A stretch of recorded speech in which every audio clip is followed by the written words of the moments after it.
ये आई थी कि उनकी शादी एक विधायक की बेटी से तय हो गई थी। आई, 1 महीना रुकी, 2 महीना रुकी, 3 महीना हो गया। एक दिन रात में बाबा मानवर काशीराम साहब बाबा साहब की किताब को पढ़ रहे। रात में बाबा साहब की किताब को पढ़ रहे थे और लगभग 3 बजे उनकी माँ की आँख, जब उनकी माँ की आँख खुल गई तो उनको बड़ा क्रोध आया कि दिन भर पढ़ता रहता है, रात भी किताबों में बिताता रहता है। और मारे क्रोध के उठी और जाकर किताब छीन लिया। काशियाँ, पंजाब में भी ऐसे कह के बुलाते हैं, काशी को काशियाँ कहते हैं। काशियाँ, तुम रात दिन इन किताबों को पढ़ता रहता है और मुझे यहाँ रहते रहते लगभग 6 महीने बीत गए। उधर तुम्हारी शादी एक विधायक की बेटी से हो गई, वो भी रहे हैं और तू है कि तू कुछ जवाब नहीं देता इन किताबों की।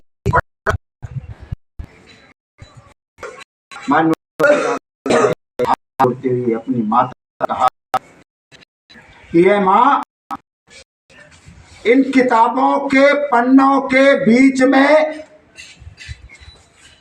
इन किताबों के पन्नों के बीच में देश को चलाने वाली शासन के ताले की चाबी खो गई है।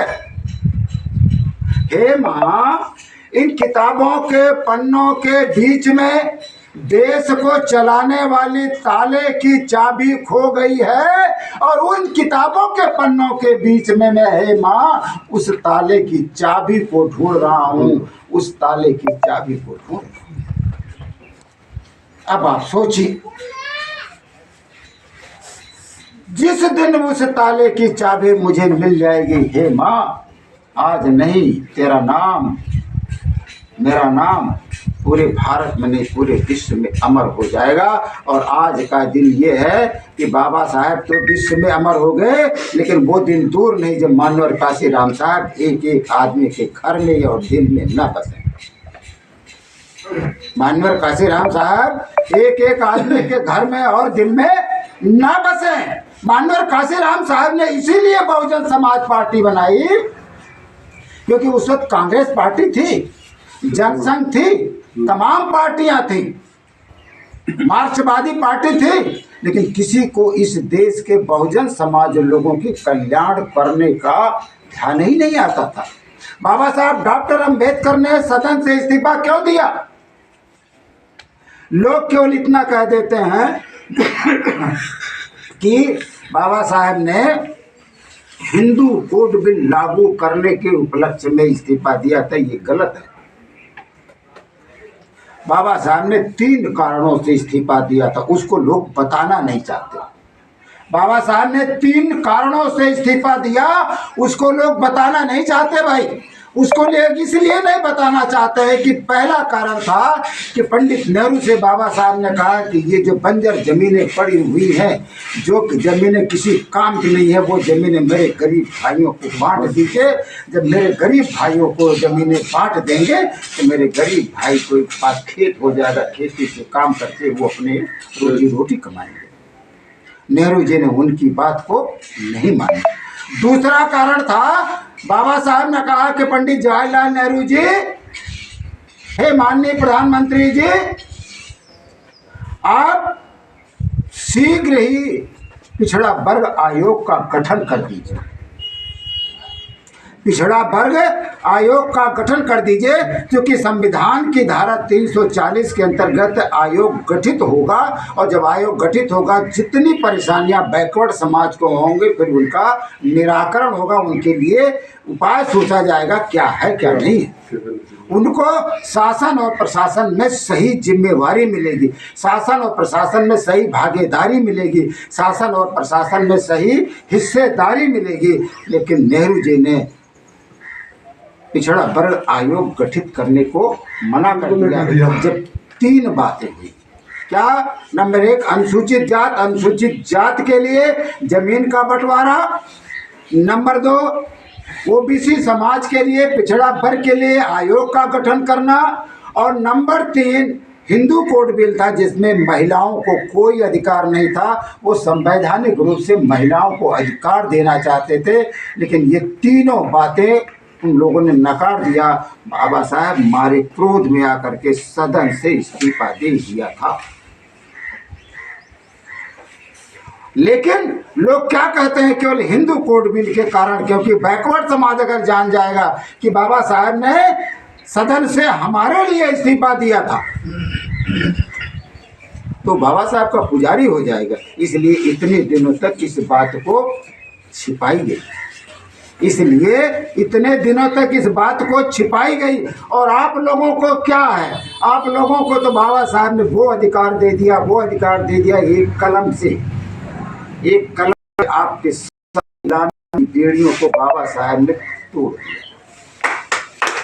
जो इस देश में, देश आजाद होने के पहले तमाम महात्मा आए, तमाम संत पैदा हुए, तमाम भगवान आए, लेकिन भगवानों के आने के बाद भी आपकी गुलामी की बेड़ियां नहीं टूटी हैं।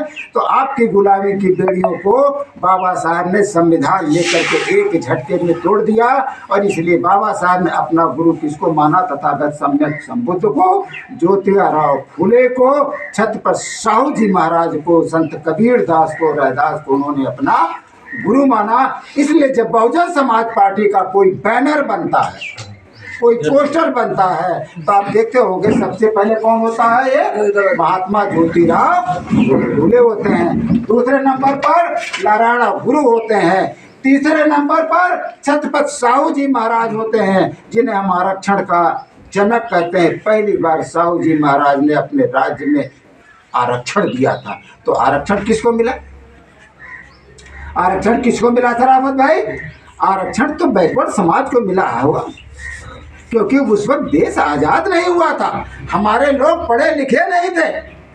शूद्र समाज, वंचित समाज के लोग, शोषित समाज के लोग, पीड़ित समाज के लोग पढ़े लिखे नहीं थे। हाँ, बैकवर्ड समाज को भी पढ़ने का अधिकार नहीं था इस देश में। पहली बार महात्मा ज्योतिराव फूले और इनकी बाई सावित्री बाई फूले ने 1848 में पहला विद्यालय खोला। पूरे जीवन काल में इन्होंने 71 विद्यालय खोले। देश आज़ाद होने से पहले पूरे जीवन काल में अपने संघर्ष करते हुए इन्होंने 71 विद्यालय खोले। और 71 विद्यालयों में खोल करके किसी विद्यालय में फीस नहीं ली जाती थी, किसी विद्यालय में फीस नहीं ली जाती थी। किसी विद्यालय में कापी किताब नहीं होता था तो कापी किताब की व्यवस्था करते थे।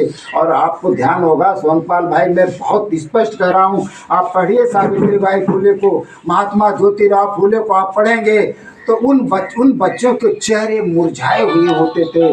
तो उन्हीं के साथ दे रही थी मुस्लिम समाज की फातिमा शेख।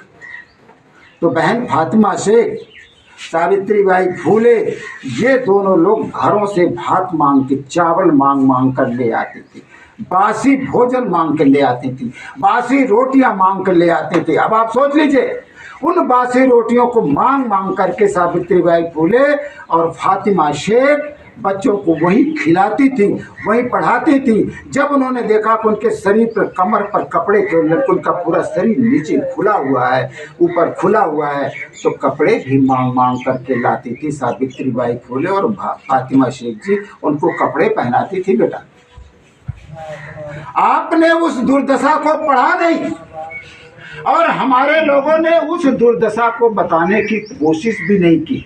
आपके जितने पूर्वज होंगे उन पूर्वजों से पूछिए,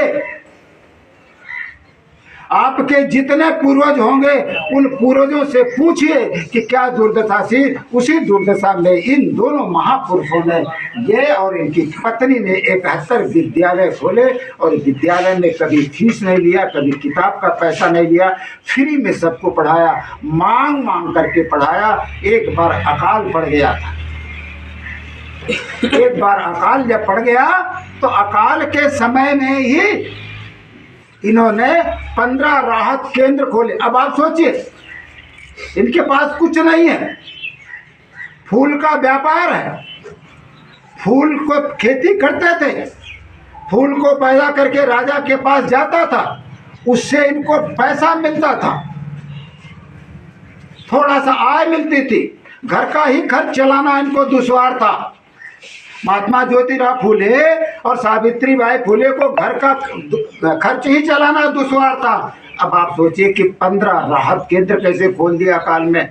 बड़े बड़े लोगों के घरों जाते थे, अनाज मांग के ले आते थे और अनाज राहत केंद्र पर स्वयं अपने हाथों से बांटते थे। लोग, बड़े बड़े घर के लोग उनको अनाज इसलिए दे देते थे, वो ईमानदारी के मूर्ति कहलाते थे। वो ईमानदारी के दोनों लोग मूर्ति कहलाते थे। एक बार इनकी पत्नी भैया बैठ जाओ, एक बार इनकी पत्नी वाल्मीकि बस्ती की तरफ गई। जब वाल्मीकि बस्ती में गई तो बड़ा गंदगी से कूड़ा भरा पड़ा हुआ था। तो उन्होंने कहा, बहनों तुम्हारे घर में झाड़ू है? तो उन्होंने कहा, बहन हमारी झाड़ू तो हमारा क्या कहते हैं, हथियार है। झाड़ू ही तो हमारे लिए सब कुछ है, उसी वही झाड़ू तो हमारे लिए कमाई है। तो कहा, तुम मुझे अपना झाड़ू दे दो और तुम्हारे झाड़ू से ही मैं सफाई करूंगी तुम्हारे दरवाजे पे, मैं तुम्हारे बीच में बैठना चाहती हूँ। उनको लज्जा आई, उनको शर्म आई और लज्जा और शर्म के कारण उन्होंने झंझी से साफ किया और एक पटना ला के फूले को दिया। तो उनका, तुम मुझे जानती हो? यूट्यूब चैनल पर देख रहे हैं। तुम मुझे जानती हो? बहन आपको कौन नहीं जानता, आप सावित्रीबाई फूले हैं। आपके कुएं से हम लोग पानी निकाल के ले आते हैं, जगदीश आपके कुएं से ही हम लोग पानी निकाल करके ले आते हैं। तो आप दोनों पति पत्नी को कौन जानता है? कुएं की घटना बताते हुए मैं आगे बढ़ता हूँ। बाबा साहब डॉक्टर अम्बेडकर ने सबसे पहले पानी के लिए सत्याग्रह क्यों किया? संविधान